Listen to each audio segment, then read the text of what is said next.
Hello everyone and welcome to Elevate Edge and part 2 of our communication skills series. And in this session, in this video, we are going to look at the barriers to communication and how to overcome them. But before we do that, let us have a quick recap of part 1, where we talked about what is communication. And we said that communication is a process of sharing information between two or more people, and that information could be our opinions, feelings, thoughts, ideas, etc. We also talked about how do we communicate.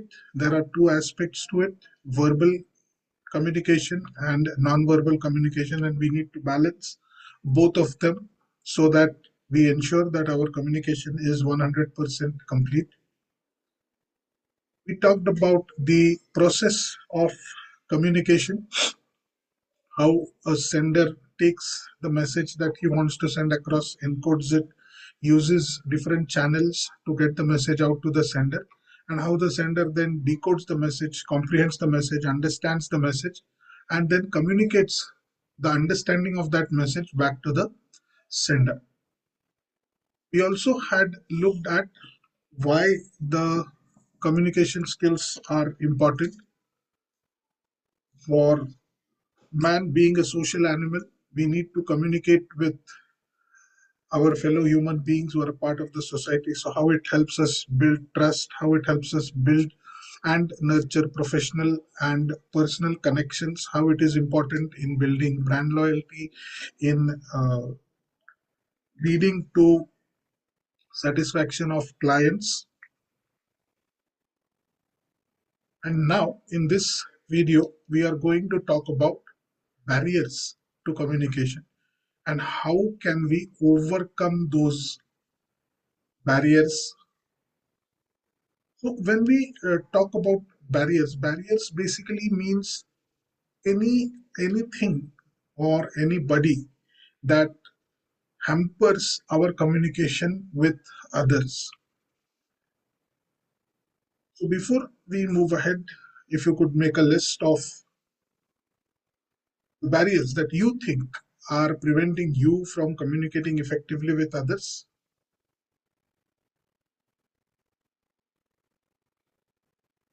Here's a few barriers that prevent us from communicating effectively with others. Physical barriers, we have technological barriers. With the time and age that we are in, technology plays a huge part in our lives. So therefore, there are also barriers that are related to technology. There are cultural barriers. The world now being termed as a global village, people from different cultural backgrounds are working together. So there are uh, barriers that arise out of different cultures of different people who are on our team. We have emotional barriers. Our own emotions prevent us from communicating effectively with others around us. We have cognitive barriers related to our brain, our thinking.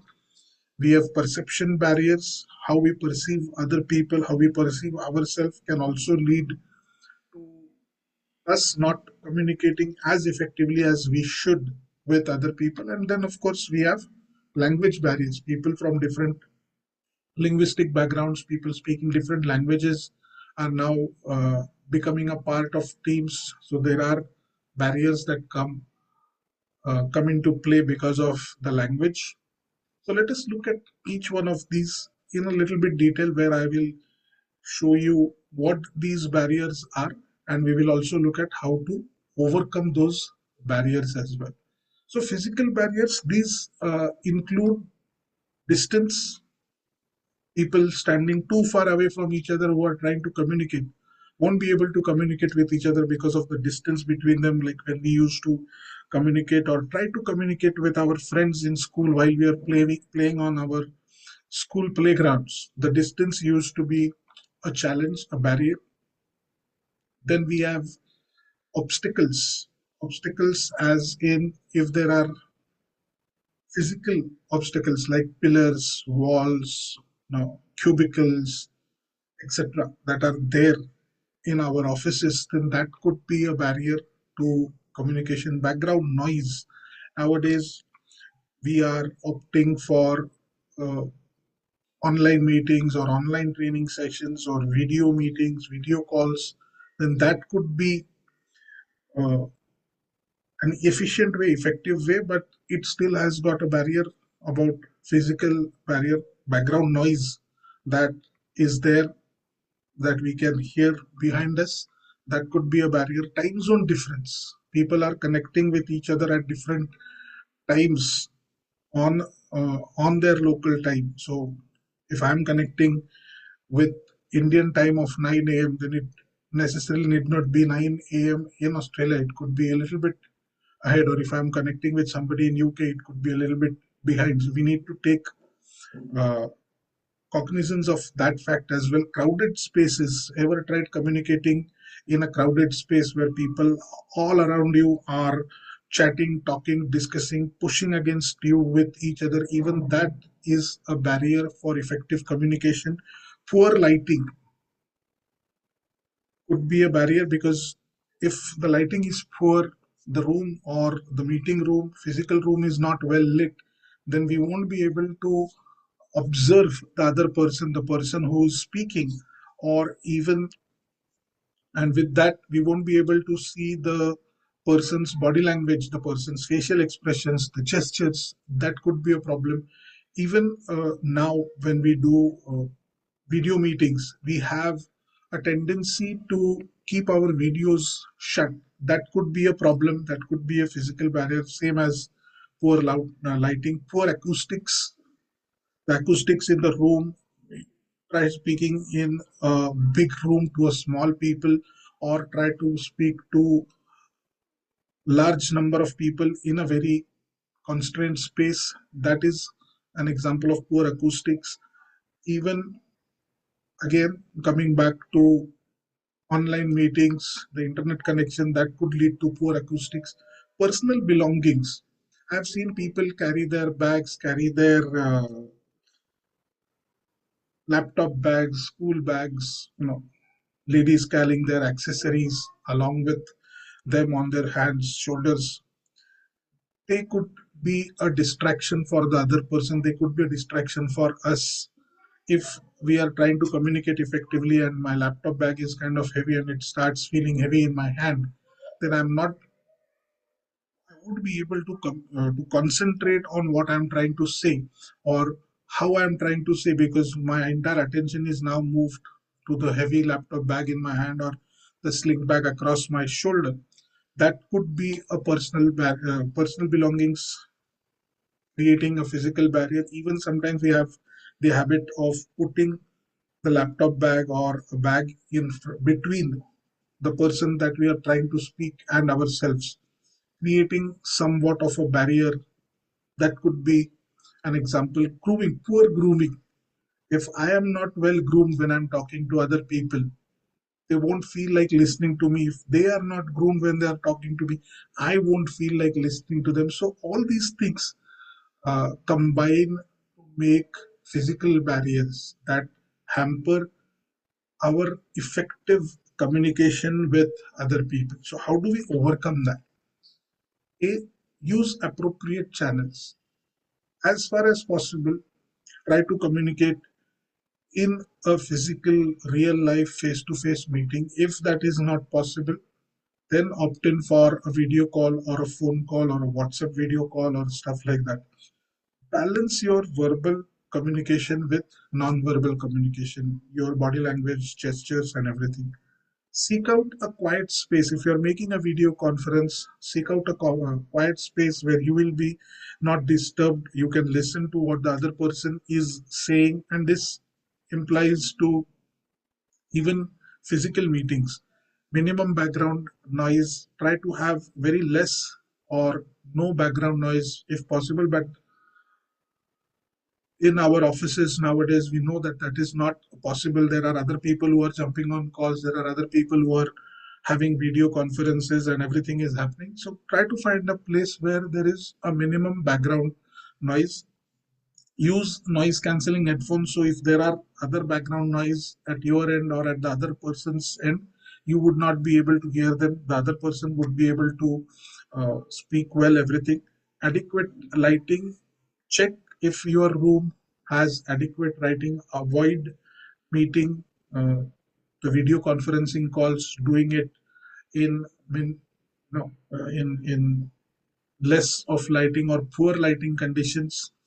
As far as possible, try to use natural light coming into the office. If you're jumping or if you're getting onto a video call, keep the light source in front of you, not behind you. Many people make that mistake of doing a video call and they have a window behind them, so all the person can see is a silhouette of a person talking, but I cannot see the face, I cannot see the person, what he's doing, what his facial expressions are. So try to keep the light source in front of you so that it hits your face and you are seen properly by the person who's attending the call with you. Convert the time zones. Very, very important. If you are doing international calls, convert your local time into the other person's local time zone, and then send the meeting request, because 9 p.m. IST may not mean 9 p.m. in Australia. Or if you are saying let's get on a call at 9 p.m., then make sure you're clarifying whether the 9 p.m. is their local time or your local time. Groom well, very, very important. And the second and the last point also, groom yourself professionally, whether you are meeting the person or speaking to the person in real life or whether you are on a virtual meeting. And be professional. Keep your personal belongings separately, or make sure, if you cannot keep them away or if you cannot keep them aside, make sure you are comfortable with your personal belongings when you are communicating with the person, when you are talking with others. Technological barriers. So avoid using complicated technology. Use simple technology as far as possible. Make sure you address the security and privacy concerns when you are getting onto a video call, video conferencing. Avoid information overload. What happens with today's technological advancement and we using this technology is that there is a huge amount of information that is available to us right at our fingertips. Just take out your mobile phones, if you can indulge me. Take out your mobile phones, go to your camera or your gallery app, albums app, and see how many photographs do you have on your phone. Or go to the screenshots, see how many screenshots you have taken. Go to the contacts, see how many contacts do you have.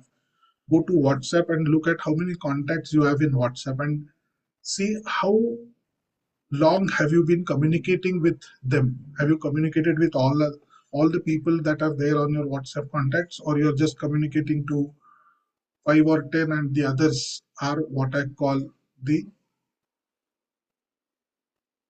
information overload. All those photographs, 200, 300, 700, 1000, 1500. I have seen people have 3000 photographs.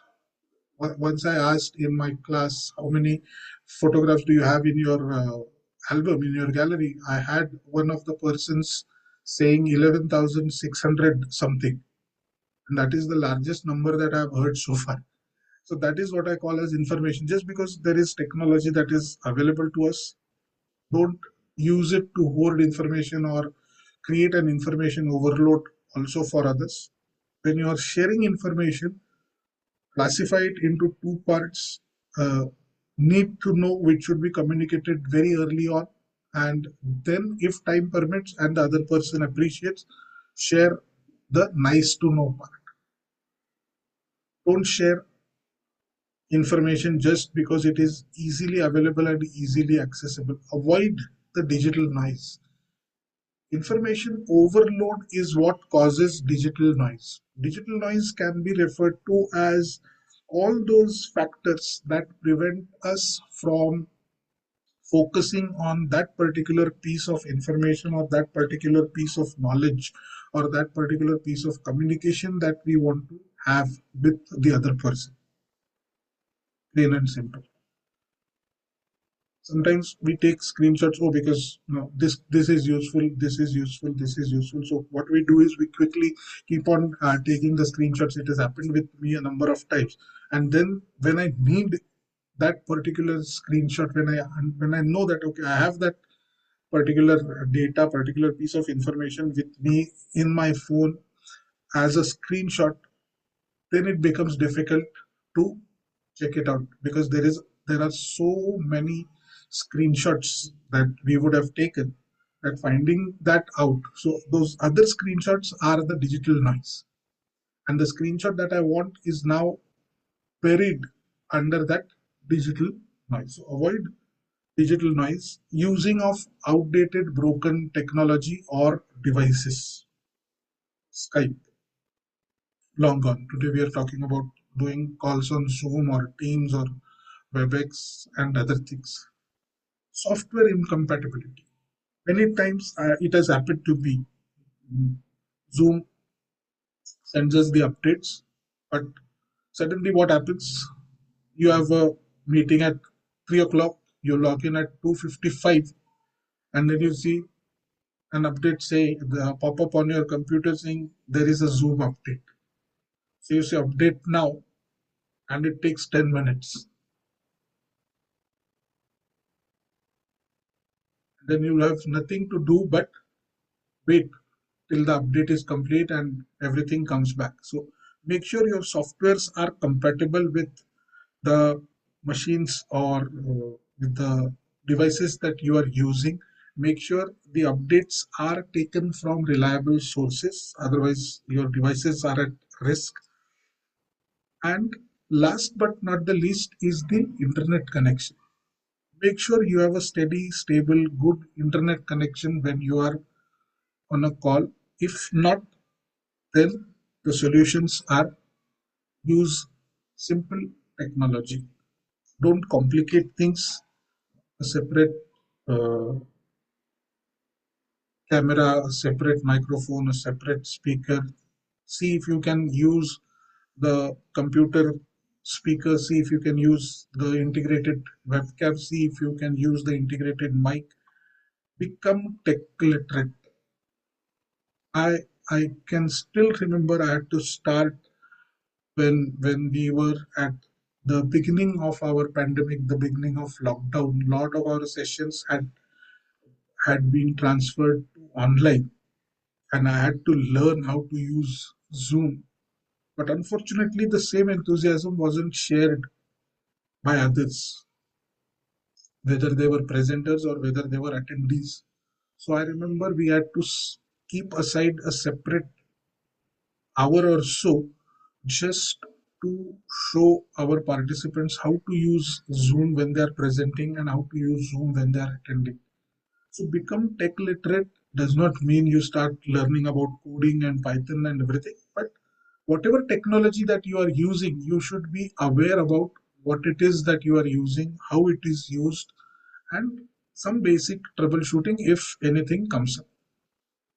Address your security and privacy concerns through your organization's IT department, address them, or if you are using it as an individual one-on-one uh, user, make sure you are using from the right sources, Zoom, Teams, WebEx, Cisco, whatever you are using. Make sure it addresses the security and privacy concerns that are there, end-to-end encryption and everything. Like I said, information overload, need to know and nice to know. Share only what is needed to know.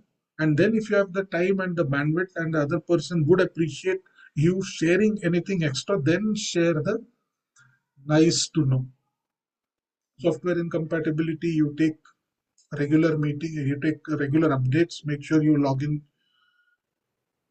at least a couple of hours before the meeting to check if there are any updates that are available or not. You may say that what if the update is released just 2 minutes before the meeting? There is nothing that you can do, but at least you are not shocked that you had checked and it was not there. Don't log in for a 3 o'clock meeting at 2:55 or 2:54 or 2:56 and be surprised to see that there is an update which will take 5 minutes to install. And keep tech support ready if you are using if you are in an organization, then I'm sure the IT tech support would be there to help you. But if not, basic troubleshooting, if you are tech literate, then this also comes as a part of being tech literate, where you can do some basic troubleshooting or shift to the other platforms if required. So that is about technological barriers. Then we have cultural barriers. These are what we say intangible or invisible barriers. You cannot always see them.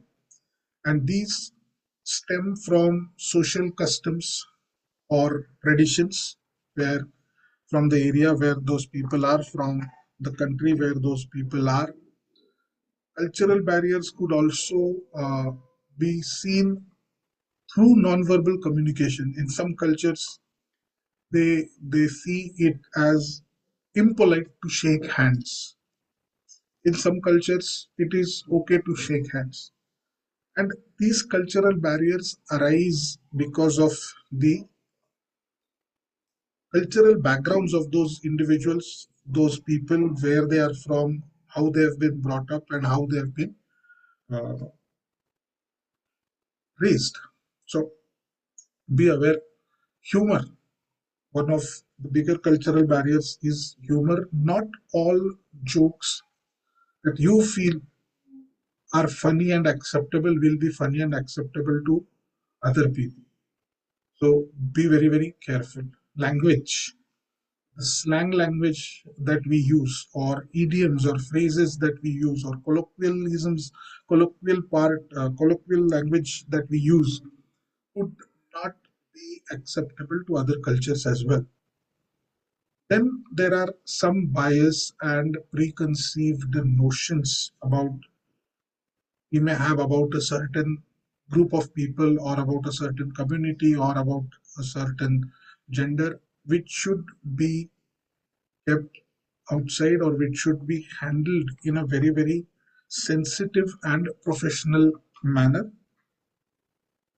How do you overcome or surpass these cultural barriers? Become culturally sensitive. Understand that as many countries are there, as many states are there, even in India, there are different cultures, there are different cultural heritages, traditions, and backgrounds, which we may not be finding out in our day-to-day life, but for them, it is a part of their day-to-day life. So be culturally sensitive, recognize and respect the differences in the culture. It is not that, oh, my culture is the better culture than your culture. It is not always like that. And it is never like that, rather.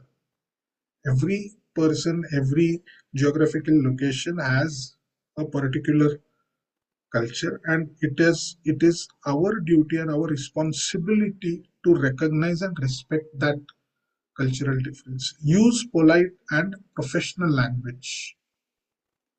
So rather than speaking in slang or colloquial, use the polite and professional language. Use the magic words: please, sorry, thank you, Mr., Miss. You should and come across. You should sound and come across as a professional. Understand the cultural background of the people that you're communicating with, that you're talking to, whether it is in real life or whether it is in on virtual calls. Understand their cultural background. Avoid translating slang.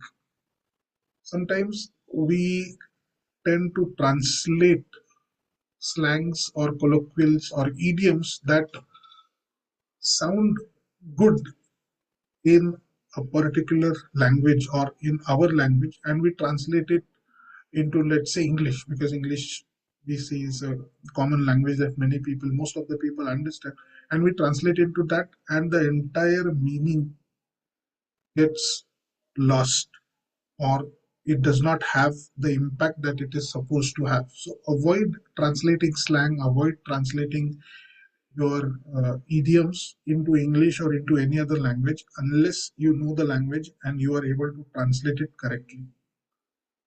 Avoid having any biases or any stereotypes in your mind about cultures. And last, practice active listening. Active listening means not just looking at the person or nodding at the person, but also acknowledging by saying, yes, I understand, by paraphrasing, by asking questions. You are listening to the person actively, as we call it. Then emotional barriers. We are emotional creatures, and emotions are sometimes propel us, sometimes help us communicate better, and sometimes they hinder our communication. Fear, anxiety, when we have that fear, when we have anxiety about standing in front of people and talking, we we make a mess out of it. Even though we may have prepared and practiced, and we may have uh,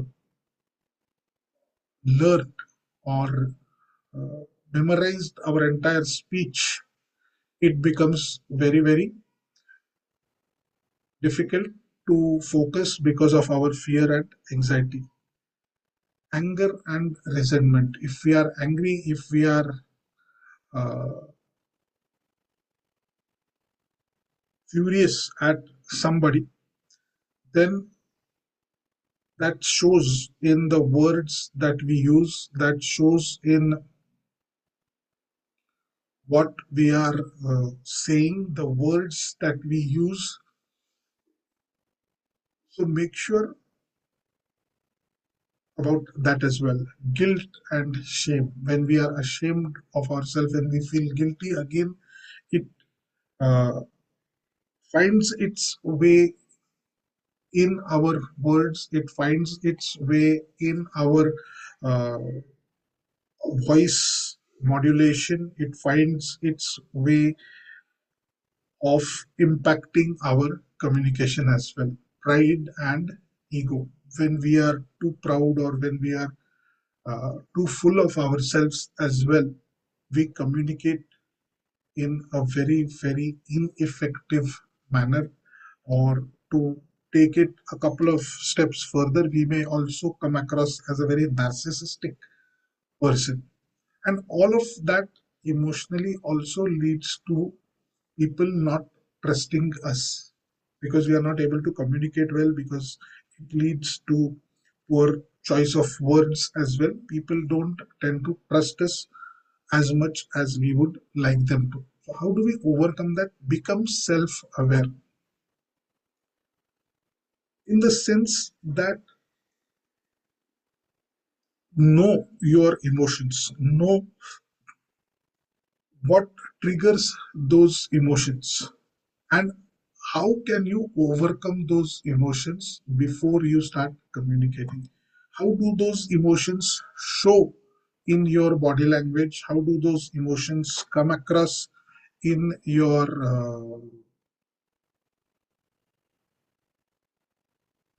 voice? Does it quiver? Does it, you know, rise? Does the pitch or does the speed of your speaking go up, or does it come down? Empathize with yourself. Before you empathize with others, empathize first with yourself, to look at all these emotions that are there. Acknowledge that yes, these emotions are going to be there in me and in the other person as well. First, let us understand and acknowledge our own emotions, and then acknowledge and understand the other person's emotions as well. So empathizing with yourself and empathizing with others is also a way to break down the emotional barriers.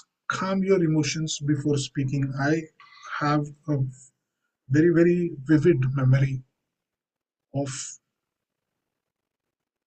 long time ago. Maybe this happened in 2006, 2007, some one of those years. I had a very, very big showdown with one of my supervisors, with one of my superiors. And in that fit of rage, I was furious. I came down and I sat down in my office. I got onto my computer, I opened my email, and I wrote a long, broad, wide, deep, emotionally triggered email to my corporate office. And before I hit send, one of my colleagues, he came into the room. He said, "Wait, don't send it right now. Hold. No, no, I'm going to send it. I'm pretty upset. I'm pretty angry right now. What has happened?" He said, "Exactly the reason why you should not send it right now. Call your boss, tell her you are taking a day off. I'm not saying delete the email," he said, "but keep it in your drafts. Take a day off, go home, come back tomorrow.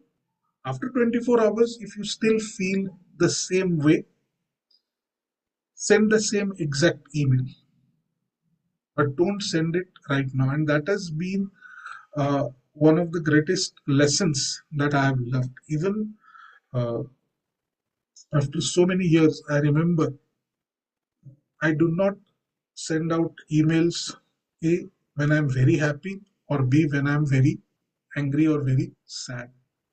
Calm your emotions, because 24 hours and 24 hours, how can I wait for 24 hours? The person is standing right in front of me. But find out, and this comes from being self aware, how you can calm your emotions within a minute or 2 minutes, 30 seconds. Breathe deeply, calm your emotions. Take three, four, five deep breaths. Because you are now aware, you know how to calm yourself. People say count backwards from 10. Sometimes I find it that if I count backwards from 50, it helps. Sometimes I find if I count backwards from 100, it helps. So find out what helps you calm your emotions. Breathe deeply, then communicate. Be open minded to ideas that are not your own. Sometimes you are asked by the other person, by other people who are communicating with you, to do certain things or to see a certain things or ideas. When you are sharing ideas, be open to ideas, because if you're not open minded to ideas or opinions that are not your own, it is possible that you will trigger these emotions. It is very, very possible that you will trigger some of these emotions. And the moment these emotions are triggered, your effectiveness of your communication is going to drop. That is why being open minded is very, very important in overcoming the emotional barriers. When you're listening to somebody, this is a very, very tricky part to do. When you're listening to somebody, try to keep the words and the persona separate. I know it sounds difficult, but there is an easy way to do it. Somebody tells me that,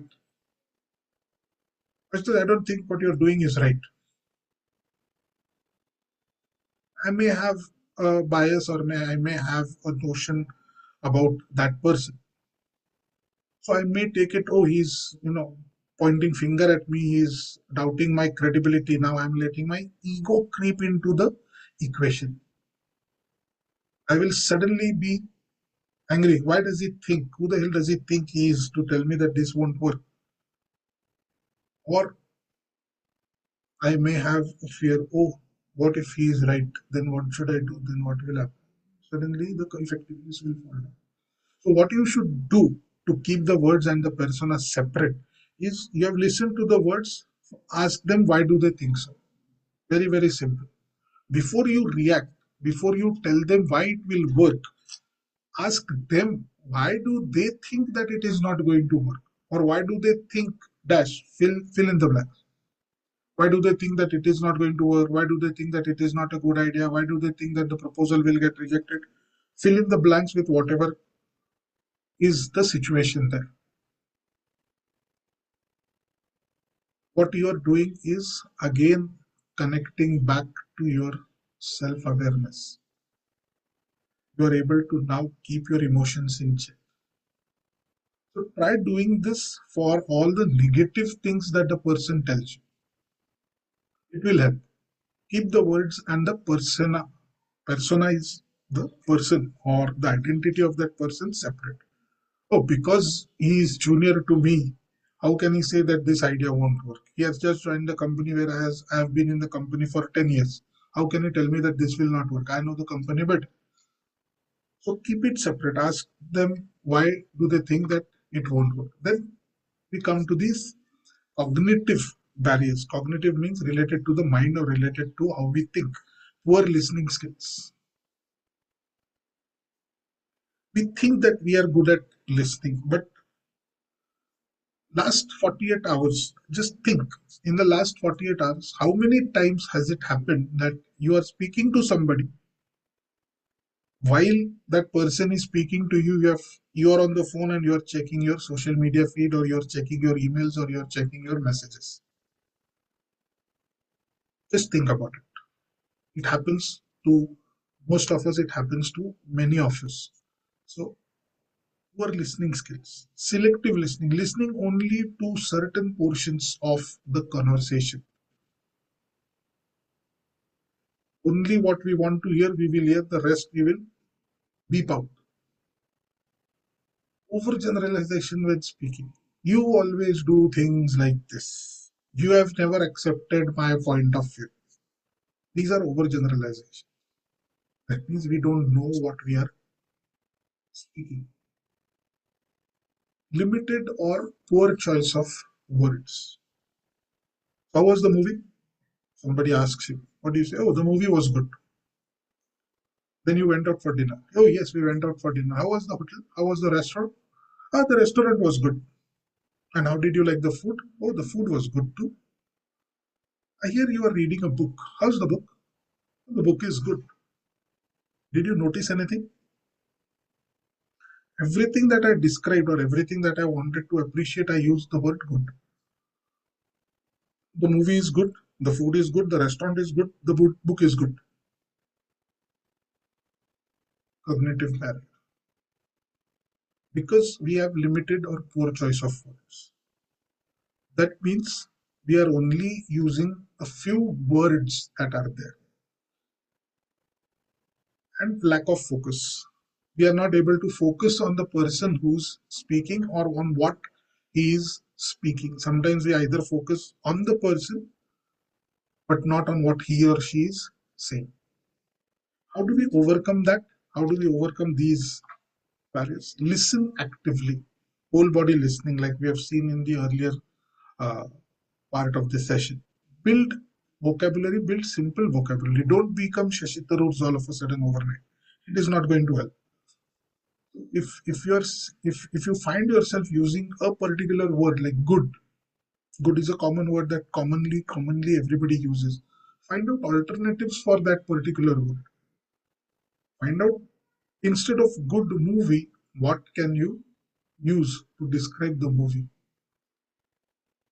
Build rapport, build trust with the person that you are communicating with. Be aware of your emotions, because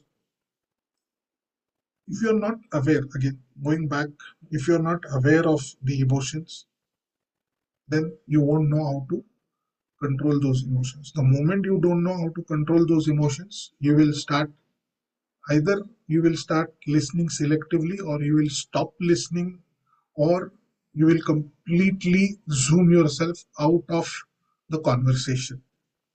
And encourage, practice, and promote open communication. Open communication means there is nothing that distracts you from the other person and what he's saying, and there is nothing that distracts the other person from what you are saying.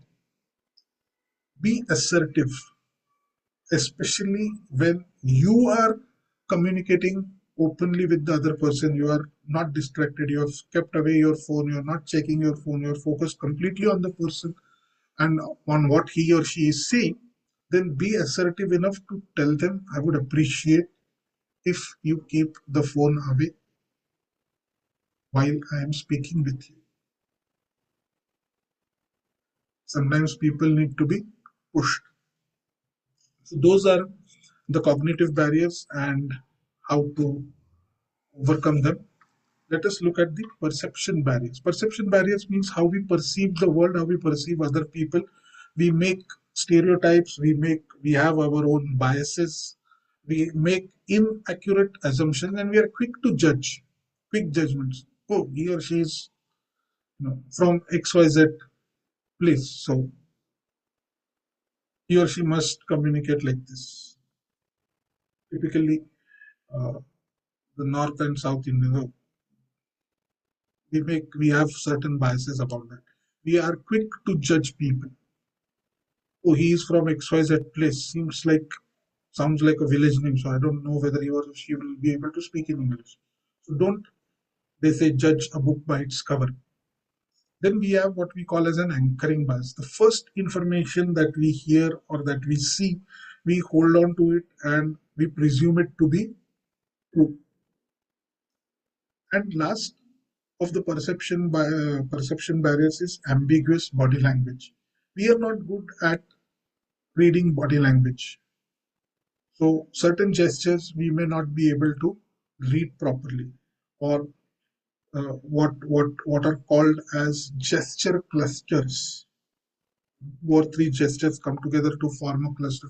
So we are not able to read them properly, or we are not able to diagnose our own selves if we are displaying those gesture clusters. So we could be giving out ambiguous signals, or we could be receiving ambiguous signals. How do we overcome them? Again, improve your self-awareness. Look at your own body language, how you are communicating, what are the gestures that you are using, how they are being interpreted by others. Empathize with other people. Like you have these biases, other people will also have these biases. Avoid jumping to conclusions. Question yourself, why am I jumping to conclusion? If this person is from XYZ region, does it really mean that he won't be able to understand this concept? Or this particular background, does this really mean that he won't be able to understand the concept? Clarify misunderstanding, perception, paraphrasing, going back to the process of communication. You have received the message, you have understood it, you have comprehended it, but always go and check back with the sender. Is this what he or she was trying to say? Improve your emotional intelligence. A lot of uh, stuff can be said about it, but I will leave it at that right now. So improving your emotional intelligence is very, very important. Improve your body language skills. Practice in front of a camera. We all have mobile phones. Turn on the mobile phone camera, selfie mode, keep it at a certain distance, and see how your body language is when you are talking with people. Practice for 2 minutes every day. Talk about any topic for 2 minutes and see how you are speaking. What are the gestures that you are using? How are those gestures sounding? A good way to do this is record yourself for 2, 3, 4 minutes, 5 minutes, whatever time is comfortable to you, and watch yourself. Mute the video and just observe your own self. What are the gestures that you are using? What is the body language? How you are moving? How you are standing? How you are seeing yourself? That's one. Second time, play the video, turn the volume all the way up, full volume, put the phone upside down. Don't watch only listen to the voice, to your voice. How is it sounding? Are there any audible pauses? Are there any quivers in the voice? Is your voice going too low because, or is it going too high? So all these things, and then you can start making those adjustments, whatever is required. Then the language barriers, lack of awareness of the language. We use words, jargons. If somebody is speaking in a language that I don't understand, or I'm trying to speak in a language that I only barely speak or know a few words about, then it could lead to a language barrier. Two people, one person speaks only Spanish and the other person is speaking only English, then there is bound to be a problem, because the person who's speaking in Spanish cannot understand what the person in English is saying, and the person who speaks only English cannot understand what the person is speaking in Spanish. Try to find out if there is a common language that you can speak. Avoid talking in jargons or using colloquial slangs, stuff like that. Use professional and polite language. Use magic words, please, thank you, sorry. They let the person know that you are truly connected with them, you are truly wanting to communicate with them. And don't, we have seen this part also earlier, do not translate from one language to another without understanding the meaning. And if everything else is being done and you still can't get the message across, get a translator. There are a lot of apps that you can use to translate, to speak, and they they translate into the language that is chosen by you. So English to Spanish, English to French, English to this, Hindi to English, English, Marathi to Kannada. All those things can be done. So there are a lot of apps. You can go to Google Play Store and find out whatever which these are. There are free, there are paid, depending on what you are comfortable with. Select and start using it. So now that we have seen these barriers, I want you to take a couple of minutes and make an action plan on how you will overcome these barriers to communication. And don't write what you've seen on the right hand side. Write down the actions that you will take, micro actions, daily things that you will do to overcome these barriers. Great.